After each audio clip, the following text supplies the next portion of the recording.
Good morning everyone. I hope that all of you are well. तो आज हम पढ़ेंगे ए के रामानुजन को, जिनका फुल नेम है अट्टीपट्टी कृष्ण स्वामी रामानुजन। इनका जन्म होता है मैसूर, इंडिया में 1929 को। 1993 में डेथ हो जाती है। इनकी एकेडमिक रिसर्च 5 लैंग्वेजेस में, इंग्लिश, कन्नड़, तमिल, तेलुगु एंड संस्कृत। ठीक है। इनको साहित्य अकेडमी अवार्ड मिलता है कब? 1999 में। किस चीज़ के लिए? कलेक्टेड पॉइंट्स के लिए। ठीक है। उसके बाद इनका 1991 में एक ऐसे आता है 300 रामायण्स, 5 examples and 3 thoughts on translation. इस नेम को हमने बड़े अच्छे से याद करना है, क्योंकि यहाँ पे वो क्या करते हैं, लिख देते हैं 500 रामायण्स, 3 examples and 3 thoughts on translation. तो ऐसे करके वो चारों MCQs को चेंज कर सकते हैं। आपको अच्छे से याद करना है कि 300 रामायण है, एग्जाम्पल्स कितनी है? सिर्फ 5 ही है, और 3 थॉट्स एंड ट्रांसलेशन पे। ठीक है।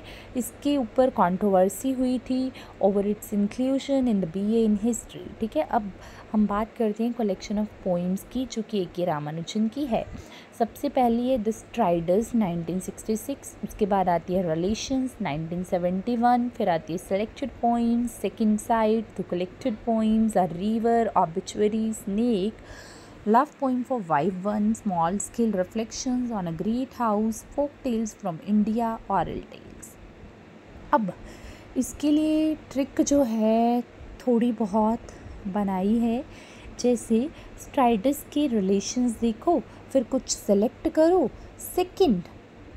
सेकंड पे सेकंड साइड के साथ दोबारा देखो, फिर उसमें से कुछ कलेक्ट करो। फिर उसके बाद मैंने यूँ किया था कि जो रामानुजन है वो रिवर पे जाता है, उसको वहाँ पे स्नेक्स दिखते हैं, स्नेक को देख के उसको अपनी वाइफ की याद आती है, उस पर वो लिख देता है love poem for wife one. फिर उसके अपने घर की याद आती है, small scale reflections on a great house, उसके बारे में लिखता है। फिर वो उन फोक टेल्स के बारे में भी याद करता है जो उसके बचपन में लोग उसको बताया करते थे। ठीक है।